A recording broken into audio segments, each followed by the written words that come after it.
Das ist der jüdische Friedhof Altona, auch bekannt als Guter Ort, an der Königstraße. Er ist eins der größten jüdischen Grabfelder der Welt und beherbergt mehrere tausend Steine. Hier liegen ca. 13.000 Menschen begraben. Wir haben eine Expertin nach noch ein paar mehr Informationen gefragt. Der jüdische Friedhof an der Königstraße existiert seit 1611. Da wurde ein Kaufvertrag geschlossen zwischen der sephardischen Gemeinde und der Stadt Altona. Direkt im Anschluss hat sich der aschkenasische Teil des Friedhofs gegründet. Da lässt sich kein genaues Datum mehr festlegen. Das war zwischen 1612 und 1616. Der Grund, warum der Friedhof sich hier befindet, lässt sich darin finden, dass die sephardische Gemeinde zwar in Hamburg einen Friedhof haben wollte und auch dort ansässig war, die Stadt Hamburg aber kein Land verkauft hat an sie. Und daher wandte man sich hier an die Behörden in Altona und man hat dieses Stück Land bekommen.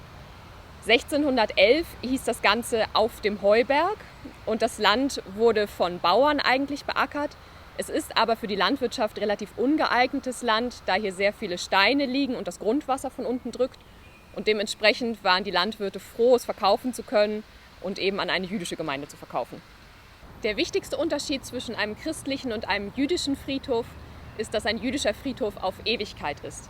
Das heißt, hier werden keine Gräber beseitigt, sie werden nie weggemacht. Alle jüdischen Gräber sind für die Ewigkeit, bis eben sozusagen die Welt untergehen wird. Wenn wir von Aschkenasen sprechen, dann sprechen wir von sogenannten deutschsprachigen Juden. Das ist bis heute die Mehrheit der Jüdinnen und Juden, die in Deutschland, aber auch in Europa lebt. Sepharden sind sogenannte spanische oder portugiesische Juden. Und Sepharad bedeutet auf Hebräisch einfach Spanien. Daher leitet sich das ab. Auf diesem Friedhof gibt es eine Reihe an Besonderheiten. Hervorzuheben ist zum einen der sephardische Teil mit 1700 Gräbern. Ist es der größte und älteste sephardische Friedhof Nordeuropas. Aber auch der aschkenasische Teil hat einige wirkliche Besonderheiten. Hier liegen sehr wichtige Persönlichkeiten, vor allen Dingen Rabbiner beerdigt, wie zum Beispiel Jonathan Eibeschütz, Jakob Emden oder Jakob Ettlinger. Aber auch andere Persönlichkeiten sind hier beerdigt. Wir haben hier Frau Mendelssohn, die Ehefrau von Moses Mendelssohn. Samson Heine liegt hier, der Vater von Heinrich Heine. Und hier liegen tatsächlich auch viele Vorfahren uns später bekannter Familien, wie zum Beispiel der Warburgs. Jonathan Eibenschütz wurde zwischen 1690 und 1695 im heutigen Polen geboren und starb am 20. September 1764 in Hamburg-Altona.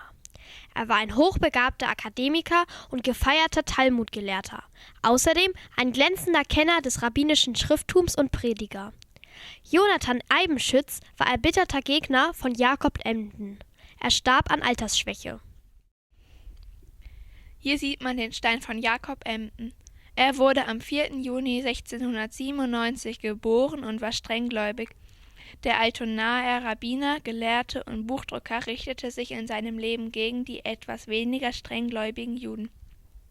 Jakob Emden starb ca. 30 Jahre nachdem er eine hebräische Druckerei in Altona errichtet hatte, am 19. April 1776 und wurde damit 78 Jahre alt.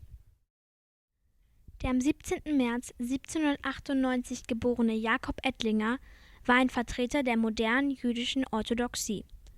Seit 1836 war er Oberrabbiner von Schleswig-Holstein mit Sitz in Altona.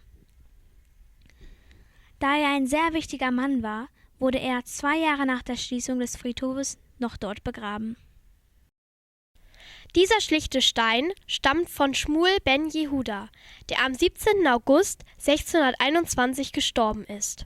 Sein Stein ist der älteste erhaltene Grabstein des jüdischen Friedhofs in der Königstraße. Das Zweite, was an diesem Friedhof hier hervorsticht, ist seine wunderschöne Bildsprache. Es gibt so viele Grafiken und Darstellungen von Tieren, Kronen, Levitenkannen etc. auf diesem Friedhof, die tatsächlich so in ihrer Pracht hervorragend erhalten sind. Der Friedhof ist 400 Jahre alt und damit ist es nicht nur der älteste jüdische Friedhof auf Hamburger Stadtgebiet, sondern generell der älteste Friedhof, den wir heute auf heutigem Hamburger Stadtgebiet noch haben. Das war unser Video über den aschkenasischen Teil des jüdischen Friedhofs in der Königstraße. Wir haben unter anderem gelernt, dass es verschiedene Arten von Jüdisch gibt, dass die Gräber immer nach Jerusalem ausgerichtet sind und dass man dort für immer begraben ist. Wir hoffen, euch hat das Video gefallen.